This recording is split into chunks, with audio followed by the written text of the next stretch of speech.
Hey guys, it's Kevin again, and this is it, guys, the moment you have all been waiting for. As you guys know, the year is very quickly wrapping up, and as far as movie reviews go, I'm done for the year. And of course, because of that, since we are in fact dying down, I already did my worst list, it is now finally time for me to give you my best movies of 2017. And as I always say, this was extremely difficult, and I say that every single year, but I think this year more than others is how difficult it was because, as you guys know, I saw a lot of movies this year, really. I saw over 130 movies, and especially in these last 2 months, I saw pretty much every new release that was coming out, and I don't know how I did it, to be frankly honest with you. It's kind of crazy to me, but this was an exceptional year for movies. And, because of me seeing all of those, most of the new releases, it was very hard to make this list. There was a time where this was just going to be a top 10, then it got down to a top 15. And then even with a top 15, I didn't feel fully satisfied. I realized that I needed to do more. And that is when I realized that I need to do a top 20. There are certain films that I don't want to leave out of this list. And I think that in general just shows how great of a year this really was. And one of the major things that I really noticed in 2017 is people talk about how, oh, there's not enough originality in Hollywood. Well, I say fuck that, because this year definitely shows that there are a lot of really weird, audacious, and different stuff out there. And some of that stuff is going to be on this list. There is going to be some sequels and Marvel movies and things like that. I mean, that's stuff you guys expect. But, other than that, there is going to be a large amount of weird stuff on this list as well. But we're just getting into right now, starting off with the honorable mentions. Of course, I do have quite a few. And the fact that these aren't on here, first of all, really does shock me, but I think really does speak volumes for how great of a year this really was. But either way, guys, in no particular order, we're going to start off with Gerald's Game, a very well done Stephen King film that honestly might be one of the best adaptations I've seen of his. It's not the best. We'll get to that a little bit later. But then we follow it up with Spielberg, a fantastic documentary about one of the best directors of all time, The Big Sick, a very underrated comedy that a lot of people didn't get to see. This is not your typical romantic comedy. You might think it's going to play out a certain way, and it really doesn't go that way at all. A Ghost Story, another film that a lot of people saw. This one I'm sure a lot of people are going to have on their list, but I didn't, and that's Wonder Woman. I really wanted to put this on the list, but there were just other movies that I saw that I thought were better than this one. Good Time, a fantastic film with a great Robert Pattinson performance. Definitely check that out if you haven't. Thor Ragnarok, easily the most entertaining Marvel film I've seen all year. I mean, I was just roaring, howling with laughter after seeing this movie, and I was sure it was going to be on the list, but it wasn't. All the Money in the World, the live-action remake of Beauty and the Beast. Yes, I'm sure many of you forgot that came out this year, but it did, and I honestly still really do love it. I think it's the best live-action remake we had. Star Wars The Last Jedi, say what you want, but I enjoyed it for the most part. I, Tonya, and finally Split. And like I said, the fact that these films are not on this list definitely does very much surprise me. I can't believe some of these aren't on here. They did not make the cut, unfortunately. But we're just getting into right now, starting off with the actual list, which, like I said, there's a lot of stuff in here. We're just going to start off with number 20. And coming in at number 20, this was not a very strong year for animation at all. Usually there's, some that are in there, and I thought for this year there really wasn't going to be one. There wasn't really one that was sticking with me except for Lego Batman, and then out of nowhere came a Pixar movie that I had no interest for, and it just took me by storm, and that, of course, is Coco. Pixar, I was starting to get really concerned. I really was, because as many of you know, I was not a fan of Finding Dory. I thought it was a very unnecessary sequel that honestly just felt like a TV special. Then Cars 3, I really wasn't a fan of either, and I was very worried that Pixar were starting to lose their touch, but Coco really pulled me right back in. Not only did this film remind me of how great of a studio Pixar is and how adult their films can really be, but also what they can do with such small concepts. I mean, essentially what this movie is just a boy reconnecting with his past, but it's so much more than that. It's about accepting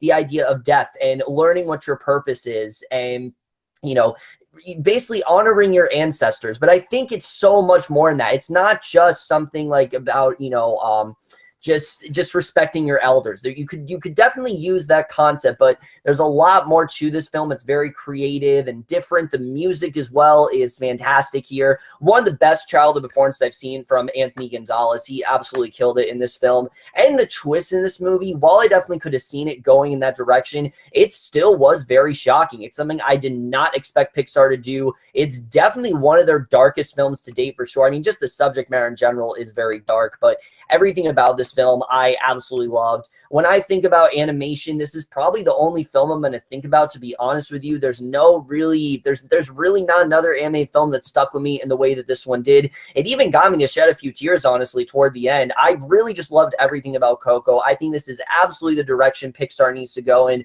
I really hope they're getting back on track after this film, because it definitely shows they have not lost their touch, and this is definitely more of what they need to be doing. So Coco, for all those reasons, like I said, is absolutely number 20. Number 19, this was, like I said, not that great year for animation. It was a very strong year for horror, though. There were a lot of really great horror movies out there, but easily, I think the best one, I think it's easily, we all know what the best one is, and that is none other than everyone's favorite clown, Pennywise, in It. And it was a film that I was, in fact, looking forward to. The miniseries I enjoy. It's good. The first part's really good. The second part's kind of shit. But the remake, on the other hand, I was very much looking forward to. I thought they had so much potential because there was nothing they had to censor. There was nothing that, there was no sort of rating that they had to follow. They didn't have to cut these scenes out or filter them because they couldn't show them on, network television. They were able to do whatever they wanted to here. And as a result, we got one of the scariest, but also one of the most enjoyable movies all year. Yes, it was very scary. And yes, there are a lot of chilling scenes in this film, but it also was a lot of fun. And it was about, adolescence, and I think really down to its core, what it is about is the loss of innocence. It's about these kids basically being forced to become adults, and them kind of having to face this one, specific evil, and their sort of fears and things like that, and trying to overcome their fears. And it was just such a well done film. Bill Skarsgård was perfectly casted as Pennywise. He was chilling. He was fun. He was, like I said, really menacing at points, but he was just, I think he was as perfect as he really could have been. It was definitely a different sort of Pennywise than we saw with the Tim Curry one, but I think it's a lot closer to what the original book intended. It wasn't just, oh, hi, Georgie. Like, it was genuinely something scary. There's a Stand By Me sort of vibe to this movie as well, another Stephen King film, and there's definitely a vibe to that in here. They really just implemented everything they could out of this film. They got as much mileage as they could out of it, and for all those reasons, it is absolutely number 19. So number 18, this is a film that is probably going to be on everybody's list, but it's a little lower on the list than you probably might have expected. And really, I still do love this film. It's just lower on the list, and that is, of course, Dunkirk. Dunkirk is a fantastic war film, and you guys know I'm not a huge fan of war films. I don't dislike them. I just find them all very repetitive. They deal with the same sort of conflicts, and Dunkirk really did a good job, I think, of fixing all of that, because one of the things I can't stand about war films is I don't really feel all that connect to the characters, because it just feels like they go through the same conflicts. Dunkirk, basically just takes it out of the equation entirely, and instead decides to focus on the event. And sure, maybe they could have done a little bit more of the characters. Maybe they could have given them a little bit more, but the film is exclusively on the event. And that's one of the things I love about Dunkirk. I love how focused it was. I loved how, much of a, I loved how ham-fisted it was, and I loved how it really never stopped moving. The whole film, you very much felt like you were in that war with them, and there really was no sort of escape. You didn't know what was going to happen here. It was just so well handled in that way. Christopher Nolan, once again, just proves why he is such a master when it comes to these kind of films. He hasn't done a war film before, but I definitely want to see him do another one after this. It was extremely entertaining, but also very harrowing to know these characters went through this. It was also a lot shorter than most people expected, but I think it worked because Dunkirk in general was so short-lived, and the film is done in real time, and I thought that was also very well handled. Just everything about Dunkirk I thought was just very well realized. Like I said, besides a couple character things here and there, I honestly really did love it. It's another great entry from Christopher Nolan. It deserves all the praise it's gotten. It's a little lower on my list, just like I said, because the other films here I enjoyed that much more, and that is why it is my number 18. So number 17, 17 and 18, I really did struggle with which one I liked more because they do in fact have similar problems. But when it really comes down to it, I decided number 17 is the most recent movie I reviewed, that of course being Molly's Game.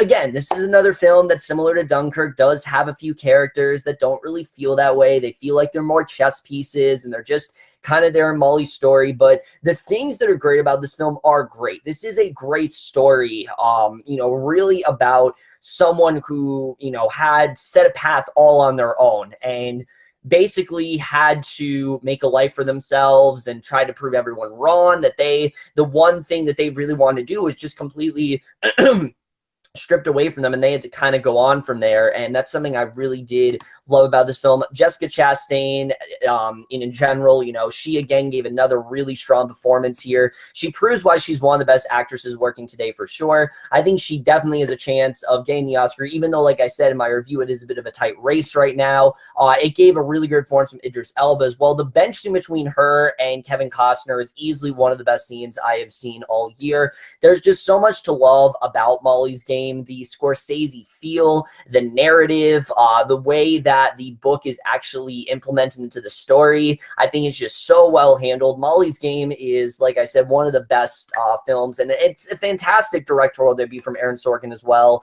And for all those reasons, it is absolutely my number 17. So number 16, this is a film that, like I said, there are going to be some films on here that some of you have never heard of. And look, I complained about Netflix a lot this year. I mean, I think every other video was me complaining about Netflix. And why would you make this film Netflix? Why do you need to sign on to everything Netflix? And I know you guys are sick of hearing that. But when I see something like Okja, that really is what frustrates me, because this is exactly what Netflix needs to be doing. Everything about this film screams that, just screams Netflix. A film that is just so visually stunning. Everything about this film is visually stunning. The look of Okja, just the world building in general was so interesting, and it did a really good job of focusing on this one topic, that of course being animal cruelty, and not trying to romanticize it, but also not trying to villainize it. It felt very neutral. It felt very much like, yes, this is a very bad thing, and yes, this does happen a lot, and it really is one of those things that we just don't really talk about a lot. And it was the opposite, I think, of what Star Wars The Last Jedi was trying to do. Star Wars The Last Jedi felt a lot more in your face. This just felt a lot more natural and a lot more nuanced, and I thought it was very well handled that way. it is some of the most underrated performances of the entire year. The lead actress in here, I can't think of her name right now, but she did an incredible job. Seo Hun, I think is how you pronounce her name. She was incredible in this movie. Just the story of Mija and Okja in general, I really did love their connection in the film. There was some really sweet scenes between the two. This is not the last Netflix movie you will see on this list, I will tell you that right now, but it is definitely one of their best for sure, and for all those reasons, it is absolutely my number 16. So number 15, we keep the sort of dreary films going with another very depressing but very well done film, that of course being Wind River. Not an easy watch. I'll say it right off the bat. This is definitely not an easy watch, but it is once again another fantastic directorial debut from Taylor Sheridan, who, he showed us how great of a screenwriter he was, and sure, he did a great job with Hell or High Water and Sicario, but his directing here is really something to take note of. He did an incredible job directing this movie. It's very dreary. It gives you you have a lot of urgency as well to figure out what's going on here, and it probably does have the best performance I've ever seen from Jeremy Renner. I mean, he's a great actor, but after this film, this really showed me how great of an actor he really is and how far he really is willing to go. The film just focuses on so many things of getting closure, even if there is no closure, and especially once you find out how he is tied into everything, the film just gets so much better from there. And again, similar to Okja, it's focusing on a culture that I think is highly unrepresented and a problem that just isn't really addressed a lot in society, but is a huge problem. And when you find out that, you know, what had that Wind River, this is an actual place and stuff like this goes down all the time. When you find out what's going on, it really makes you want to do something. It makes you want to call to action. The fact that I'm still thinking about this movie, and I saw this back in August, just really shows you how well constructed of a film it really is. I thought Elizabeth Olsen as well was really great in this movie. And for all those reasons, it is absolutely my number 15. So number 14, like I said, you know, Okja was a fantastic film for Netflix. But the Meyerowitz Stories made me wonder why Netflix isn't an actual movie studio and why they aren't putting their movies into theaters, because this is everything they need to be doing. I mean, it's just such a simple concept. It's just, you know, a dysfunctional family and them reuniting and them trying to, you know, make amends with their father, even if they don't want to, and showing the little problems that they have. And it's not a movie where there is a big blow up scene. You're waiting for that to happen, and it just doesn't. Yes, there is something in the third act of the film, but there never is that one huge moment where things really hit the fan and things really do go down. Things do happen in this movie, but it feels a lot less like a movie and more like real life. It feels very episodic in that way, and I think it honestly really does work. Adam Sandler in this movie gives one of the best performances of his entire career. I mean, he's not going to get nominated for Best Actor, which is a shame, but this is definitely more of what he needs to be doing. Look, I do enjoy some of the goofy comedies he does, but he really does have a knack, I think, when it comes to dramatic acting. He just really channels so much into his role that isn't really seen in his other films, and he absolutely killed it here. Dustin Hoffman, Ben Stiller, just a really phenomenal cast overall, and it does have one of the most touching endings of the entire year. I loved everything about this film, and that is why it is absolutely my number 14.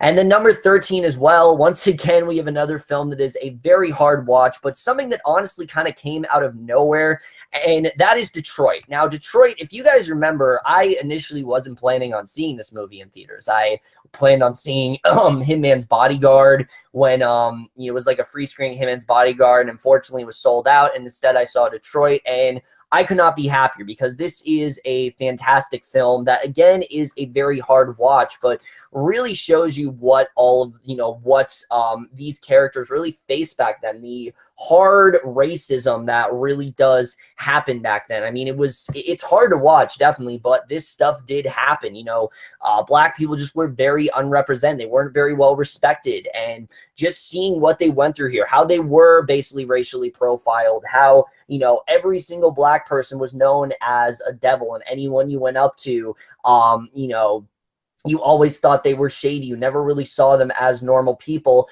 It's messed up. It really is. It's very messed up, but it is definitely captured in a very unapologetic way. It doesn't shy away from the harsh realities of what really went down with these characters. Will Poulter absolutely kills it in this movie. He is one of the most despicable assholes you'll see in 2017, but he does such an incredible job at portraying that heartless sort of persona that he really does have. And you do understand where he's coming from for sure. That doesn't shy away from the fact that he definitely does take things one step too far for sure. But Detroit is such a well-done film. I really loved everything about it. Sure, it took me a little while to get into it for sure. It is a little bit slow in its first 15 minutes, but once it takes off, it really takes off, and it hooked me in from there. That motel room scene has stuck in my mind for, you know, a very long time now, and that is why it is absolutely my number 13. So number 12 is a movie that I actually didn't review for you guys. As you guys know, I do watch documentaries from time to time. I try to watch as many as I can. There were a few I didn't get to see, but easily the best of the bunch was Jim and Andy, The Great Beyond. Again, not a lot of people know about this movie, but what this essentially is Jim Carrey reflecting on him playing Andy Kaufman in Man on the Moon, and how this essentially changed him as a person, what he really had to go through. But the film is so much more than that. It's not not just about his journey of becoming Andy Kaufman. It's how he slowly is turning into Andy Kaufman, in the sense where comedians aren't really who they say they are. You know, comedians basically are masked behind who they actually are. Who they actually are very vulnerable, very depressed individuals, but they have to try to repress that as best as they can. And seeing Carrie kind of reflect on that through this interview, ask a lot of questions in the film, and you don't really know what he's talking about, just shows what he's really become. Is Jim Carrey the person that we're seeing? Is that really who Carrey really is? Are we ever going to get the real Carrey back? I mean, it's fascinating stuff. It really shows what a comedian has to go through. Robin Williams, I mean, he really went through this. You know, no one knew how depressed of a soul he was, but that's because he was so good at putting on a happy face and acting like everything was okay. And that's exactly what Carrey had to do in this, you know, when he was in, you know, throughout his career. And it just gets you a lot to say about comedians. It's one of the most fascinating documentaries I've seen in a while. It's one of the deepest looks into a comedian I've ever seen, for sure. It really is what I wanted De Palma to be. If you remember De Palma, I really was not a fan of that film. It just felt like Brian De Palma just kind of speaking things to us. This felt a lot more intimate. It felt like it was a much deeper look into Carrey as a person, and it's more than I've needed to see, but it really did show me how confused he is, what he really is going through, and what it really does to a person, what comedy really does for someone who is depressed. And it's definitely going to get you to think a lot about these things that you probably didn't think about before, and that is why it is absolutely my number 12. Number 11, once again, is another film that I doubt most of you have seen, which is unfortunate because I was really hoping this film would get a lot of attention, and it's not, and that is The Killing of a Sacred Deer. Right off the bat, Yorgos Lanthimos is such a fantastic director. Not enough people talk about how great he is. He has all these kind of weird out there concepts, but they're just so well realized. I mean, The Lobster, and now again with Killing of a Sacred Deer, which is essentially a modern day sort of Bible retelling, if you could really interpret it that way. There's a lot of different interpretations you can get out of this movie. It really goes very far. I'm not going to say too much about it because it really does ruin, I think, the suspense level of the film if I talk about what it's really about, but it's very thrilling. It's very suspenseful. It goes into directions I definitely did not expect it to go. Colin Farrell, once again, used another fantastic performance, but Barry Keoghan easily steals the show here. I mean, he was easily the best performance in the entire film. Between this and Dunkirk, he's really showing how strong of an actor he really is. So sadistic, but at the same time, very understandable what he's doing. Once again, don't want to say too much about this movie, but Killing of a Sacred Deer, absolutely loved it. Ever since I watched it, I've been thinking about it constantly, and I've been thinking about other interpretations.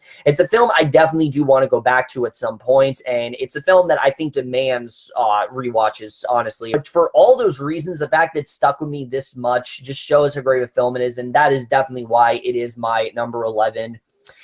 Number 10 is a film that I think pretty much everyone is going to have on their list. There's not going to be a single best list you'll see where this film isn't at least somewhat included on there. You know, everyone was a fan of this film, as was I, and that, of course, is Logan. I mean, yes, we got a lot of great superhero films this year. You know, there were some very well-realized ones, some of the best I think we've ever seen, honestly. But I don't think anything reached the emotional heights of Logan. Just such a deep, intimate, and unapologetic look into this character. I mean, who would have thought when we had the X-Men series that we would ever get something as deep and profound as Logan? I don't think anyone thought that would have really happened. I mean, it just seemed like a kids, you know, just like movies that are for families and movies that aren't going to go that dark. But this movie really did. It went for that R rating. It showed who Logan really was. It showed what's going to happen in this alternate universe. It gave us a very different side of Logan than we're used to. It also gave us a very different use of Professor X as well. And the last act of this movie is, I think, as perfect as movies really do get. The whole movie is honestly perfect, minus a villain that, like I said, wasn't really all that great. But especially when it comes to the emotional stuff in this film. That is what's handled so well. When I think about this film, I think of how emotional it really did leave me, especially towards the end. I honestly was in tears. It is a fantastic end to the character, and for all those reasons, it is absolutely my number 10. So number 9, once again, is a film that I was absolutely looking forward to. It's one of the most entertaining films you'll definitely see all year, and that's The Disaster Artist. I mean, this is a film that I'm sure we were all excited for, but it turned out to be so much more than I expected. I expect this film to be just fun, self-parody, them knowing it's dumb, but it's a lot more poignant than that, and a lot more endearing, just to say the least, and that's something I definitely wasn't expecting. The film, it's much more inspiring. It's not just making fun of Tommy Wiseau, it's honoring who he really was. Sure, Tommy Wiseau was a crazy guy. Sure, he had a lot of really irrational thoughts, but he still went out there and he made that movie, and he was able to get it done on his own terms, and it turned out the way he wanted to, and he didn't let anyone stifle him from doing it. And sure, maybe it turned out to be one of the worst movies of all time, but it really does embrace the idea of doing something because you want to, doing something because it's something that you're passionate about. And I think, honestly, anyone can very much relate to that here. James Franco, if he doesn't get nominated, I will be extremely shocked. I mean, he is at the top of his game, where it's easily the best I've ever seen. I mean, he was Tommy Wiseau. He wasn't James Franco. He was Tommy Wiseau. There wasn't a single scene where I saw James Franco. And now when I watch The Room, I might honestly see James Franco in this role, because he is so good in the film. He does feel like Tommy. Dave Franco as well, I don't think is getting enough praise, and he was great as well.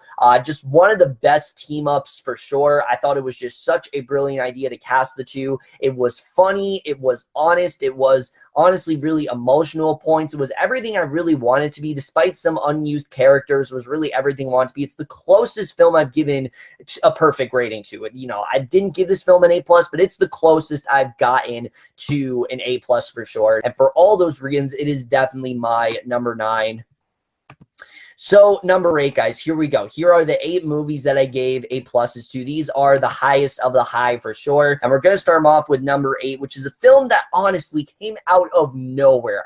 There was no talk of this film whatsoever. There was no trailers or anything. I didn't even talk about this film in a movie preview, but everyone started to mention this one. Thank God I checked out Brawl and Cell Block 99, because this is one of the biggest surprises of the entire year. I mean, Vince Vaughn, where have you been doing? Honestly, after this movie, just make Vince Vaughn do these serious dramas. It shows how great he is in this role. He completely loses himself in this character. Bradley Thompson, he's just such a well-realized character in that way. It's also a fantastic look at prison, a very raw look, and it definitely did not shy away from the violence. It gets very violent towards the end. This director, he really loves to go all out with the violence. That's something I very much do respect. Bone Tomahawk was great, but this honestly was even better. It was so well realized. It was a great character drama, also a prison drama masked as an action film. It was really everything I wanted to be. It is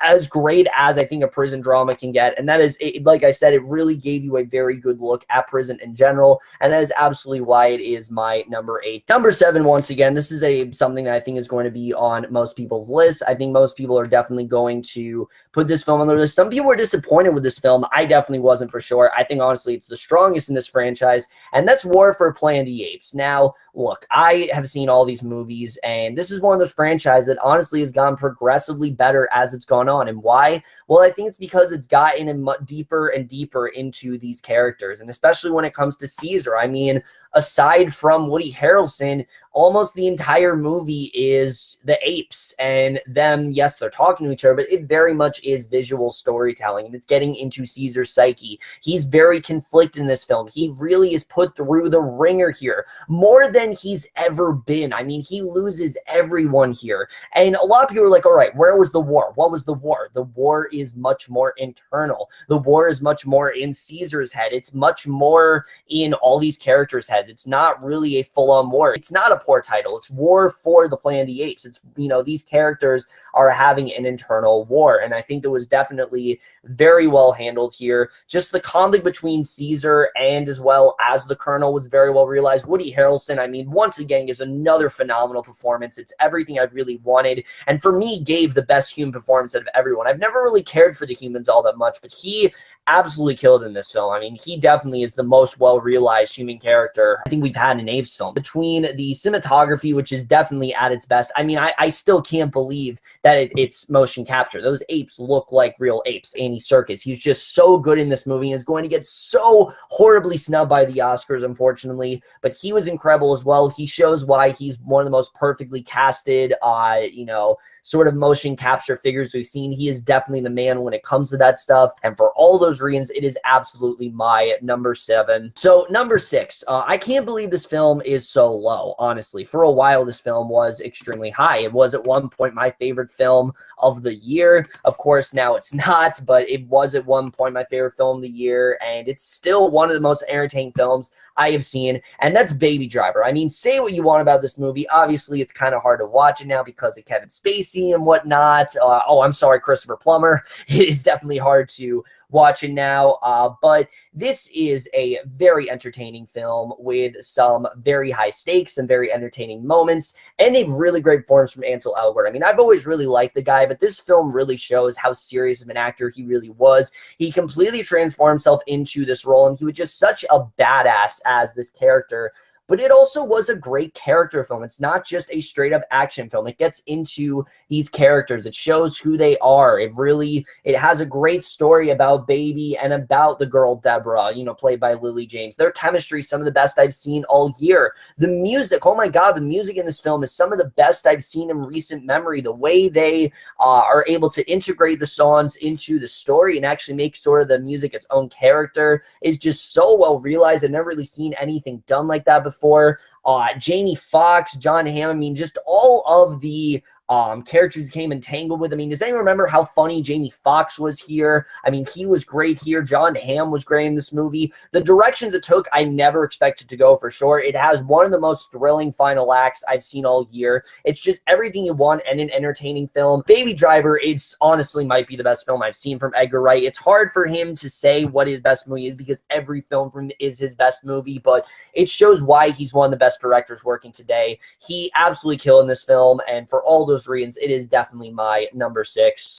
So number 5, once again, this is another film I think is going to be on most people's lists. This is a film that I as well really much enjoyed, and I thought, you know, also definitely deserved to be there. And that is 3 Billboards Outside Ebbing, Missouri, which once again, a film that focuses on a lot of issues and really makes a lot of real life parallels, but doesn't get ahead of itself. It's not just there to make a political statement. It's not just a film that was whipped up in a few minutes just to get like I said, a certain sort of agenda out. That's not really what this film is. It's telling a very compelling story about vengeance and about doing what's right, and these characters kind of starting to turn around a little bit, how they cope with some of the aftermath of things that go down. It does things that I really did not expect this, you know, films to do. It does things you wouldn't expect the movie to do for sure.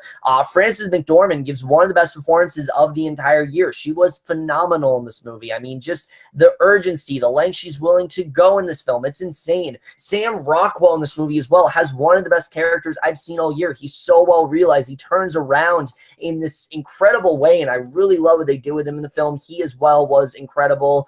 Woody Harrelson as well, he was great here for what he had, and like I said, the directions the film goes, I really wasn't expecting it to go there. A lot of people complain that the ending is very abrupt, and for me it really worked. I think it works because this is a very realistic film in that sense, and it's a film about trying to accept the fact that some things just don't have closure, and you might not be able to get those answers that you want, even though the characters are searching for answers in the film. And I thought the way the movie wrapped up, I thought was perfect in that sense, and I thought they handled that perfectly here.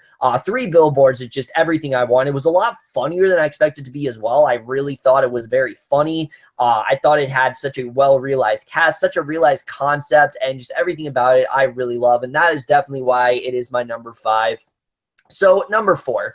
we had a lot of franchises come back this year. A lot of things are resurrected. We're currently living in a period that's just so chock full of nostalgia, but I don't think many of them have turned out as well as Blade Runner 2049 truly did, because this film could have been a colossal failure. In fact, I think everyone expected it to be. No one expected for this film to be as good as it was. Maybe there were some people that thought it was going to be at least a good film. I don't think anyone expected it to be a masterpiece and maybe be better than the first one. Yeah, I do think this film might honestly be a little bit better than the first one. It has a little bit more emotional bandwidth to it. It has a little bit more of a story to it. It has some of the best performances I've seen all year. Ryan Gosling, of course, is great in this movie, but Harrison Ford, just the fact that we're able to get Harrison Ford back as Deckard and see what Deckard has gone through since then was so well realized. Harrison Ford shows he definitely still has it. He is at the top of his game here for sure. The visuals are the best I've seen all year easily. The cinematography here is so well realized, and if it doesn't get best cinematography, I will be extremely shocked. Denis Villeneuve is such a master when it comes to storytelling. He very well knew what to do with this film. It very much felt like his film. It didn't feel like a sequel necessarily. It felt more like its own thing. Like, you could watch this film without watching the first one. Sure, maybe you wouldn't feel as impacted by some of the events you find out regarding Deckard's character, but I do still think it is a very well done film altogether. It very much does stick out on its own, and that ending is one of the most heartbreaking, one of the most satisfying, heartwarming, I should say, not heartbreaking, heartwarming and satisfying I have seen all year. I just really loved everything about Blade Runner 2049. It's a near 3-hour movie, but I was not bored a second. I was riveted every single frame of this movie. Everything really just kept me so invested. I was so interested in what was going on, and for all those reasons, it is absolutely my number 4. So number 3, last year I thought I saw the best coming of age film of the decade. I thought I saw, the one that I really wanted, and that was definitely not the case. As good as Edge of 17 was, it did not hit the highs of Lady Bird. One of the most fascinating I've seen in a while, because yes, this film does have a lot of similarities to other films. You definitely have seen stuff like this in the past for sure, but it's not in the sense where it's much more focused on the relation between a mother and daughter and not a girlfriend or a boyfriend. It's much more focused on their relationship, the importance of parenthood, how children really are kind of influenced by their parents, even if they try not to be. I mean, the character of Lady Bird in this film is someone who outright refuses to do what her mom tells her to do. And her mom, in turn, has kind of gravitated away from her, and she's done what she can to kind of just be on her own and just kind of accept the fact that her daughter doesn't really care about her all that much. It isn't going to listen to her, but those characters are so well realized. Lady Bird is just such a well realized character. Her mom as well, Laurie Metcalf, one of the best performances of the entire year as well, is very well handled here. Their relationship is just so endearing, but it also was really funny. I was laughing a lot in this movie. Saoirse Ronan just showed how great of an actress she really is. I think she honestly might have topped her Brooklyn performance here. I still go back and forth. I still can't figure out which one I like more than from her, but she really killed it. But I think Greta Gerwig really is the person to thank for this movie. I mean, sure, she's admitted it's not necessarily a biopic, but there are definitely a lot of parallels to her real life here, and I don't think this movie would go nearly as well as it did without her directing. It just feels so raw and, realistic in that manner. It feels like something that I could very much relate to. The story that Lady Bird is going through, I very much related to as well. It was such a well-done coming-of-age film that just spoke to me so well. I can understand if some people aren't liking it. It is very much overpraised, and I don't personally think it's overpraised. I think it deserves all the praise it's gotten, but if someone does understand, think it's overpraised, I completely understand. I mean, when everyone's absolutely loving it, I can understand why someone isn't thinking that way, but for me, it did everything I needed to do. I absolutely loved everything about Lady Bird, and that is why it is absolutely my number 3. So now, guys, we get to the top 2. This is where I get to some of the best films I've ever seen. These films are just so well done. And to be honest with you, 2 and 1 flipped around a lot. I really did not know which one I liked more. Number 2 is such a creative film, and that is The Shape of Water. And sure, we've seen films similar to this that are like, you know, it is very much a more twisted version of Beauty and the Beast, but I feel like that's kind of a bastardization of what this really is. This film is a lot more deeper than that. This film is a lot more focused than that. It's a lot more because of the fact that we're focusing on someone who is in fact mute, and she's not able to articulate in the way that you and I would. And the whole, you know, film kind of relies on her physicality, and the relation between her and the aforementioned monster in the film is just so well realized. I thought their relationship was so well done between her and the asset. It also very well played into the themes of the Cold War. How that was going on in the film was also very well done. Michael Shannon remains one of the best villains of the entire year. I mean, he's so menacing and dastardly, but he also is very understanding, and you can see where he really is coming from, and I thought they did a great job with that as well. Richard Jenkins as well was great in the film. The look of the film was great. The score, I listen to that score constantly. I forgot to say, the score on Lady Bird as well is fantastic. I constantly I'm listening to that on repeat, but the same The Shape of Water. Ever since I've seen it, I've been humming the score, I've been whistling it. It's just such a memorable score in general. Guillermo del Toro has said this is probably his most personal film to date, and it very much did feel the way. It feels very personal. It feels like something he's wanted to make for years. It felt like his passion project, and you really did feel that in this film. It feels so original. It feels like a modern day fairy tale. Everything about this film is what I want it to be, and that is why it is absolutely my number 2. So, number 1, guys, you probably know what number 1 is, honestly. You've probably been waiting for me to talk about it. I did a whole video about it. Some of you have probably never even heard of this film unless you saw my review, which is very unfortunate. It is not necessarily getting the acclaim I was hoping it would get, but it is, in fact, my favorite film of the year. It never changed, and that, of course, is Bbear. Like I said, I mean, some of you look at this film and you're like, what the fuck is this? I've never heard this movie before. And it's very unfortunate because this film is just so incredible. I've truly never seen anything like it, to be honest with you. It is so out there and so different and just so unique that you can't help but appreciate. You can't help but think of this movie constantly. And I love to talk about this movie for like 20 minutes, but I just can't because of the twist. There is a huge reveal in the film in the first 15 minutes, and I've never seen a film pull something off that quickly and just completely pull the rug from everything that's been going on. And when you eventually get to that twist, the film really does get better and better from there. And where the film does go, I did not expect to go at all. I've said this before, but every time I thought I knew was going to happen, the film would surprise me. It would go in a completely different direction that I did not expect to go at all. And that's one of the things I absolutely loved about this film overall.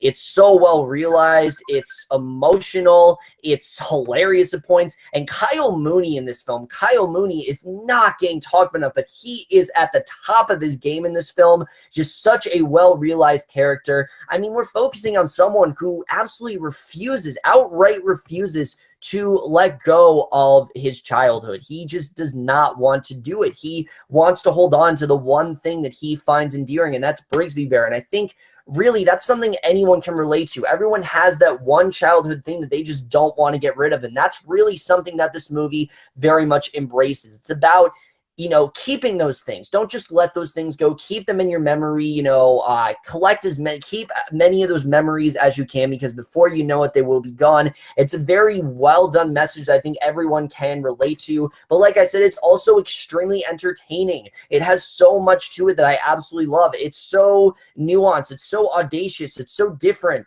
You know, Mark Hamill in this film, Matt Walsh, just so many underrated performances. It's a film that I constantly been thinking about. No film really connected with me in the way that Bbear did. Sure, I saw a lot of emotional films this year, but I don't think anything really reached the highs of this film. There was no film that really came out of nowhere like Bbear did. I expected to really love Bbear, but I did not expect to enjoy it nearly as much as I did. It's a film that I talk about with my friends all the time. I've gotten actually a lot of people into it, and that's something I really do love. I love what this film can do. It's also a Lonely Island film. I can't believe it in there, but I can't believe it either, but that very much is present in this film. There's just so much that I'd love to talk about here. It really does have a little something for everyone. It's everything I absolutely want it to be. And for all of those reasons, Bbear is absolutely my #1 movie of 2017. And with that, guys, we have made it to the end. I know that was a lot to get through. Believe me, it was definitely, a lot for me as well. But honestly, I really have loved talking about movies with you all year. I have loved doing these movie reviews. And I don't know how I saw as many as I did. I'm hoping to see even more next year. I really am. I'm hoping 2018 is as strong as a year as 2017 was. This was just such a well-done year for films. Some that I definitely, if you haven't seen any of these films, definitely check them out. I will leave all the links to all of the reviews for these films down below. I will also leave a link to my worst list if you guys do want to check that out. But in terms of movies, we are done for this year. Like I said, it has definitely been an absolute pleasure reviewing all these films to you guys. But let me know what you guys think of the best movies of the year. What are your favorite movies of 2017? Have you seen any of these films? Do you enjoy them as much as I do? Just let me know. I'd love to talk to you guys about this stuff. The best movies. Those are some of my favorite videos to make for sure. Any of the top 10 lists I love doing. But that's it for this video. Hope you guys enjoyed it. Once again, guys, thank you for an amazing 2017 for sure. I'm not done yet. I do still have my top 15 best shows of 2017. I'm still going to do that. I don't know when that's going to happen, but it's probably not going to happen until after New Year's, unfortunately. I will be doing a New Year's closeout video, so look forward to that as well. But that's it for this video. Hope you guys enjoy. I'll see you guys in my next video. Hopefully, I will be giving you as many movie reviews as I did this year, and I will see you guys for that. Once again, thank you, 22 Tiger, for editing this video, and I will see you guys in my next video. Okay, bye.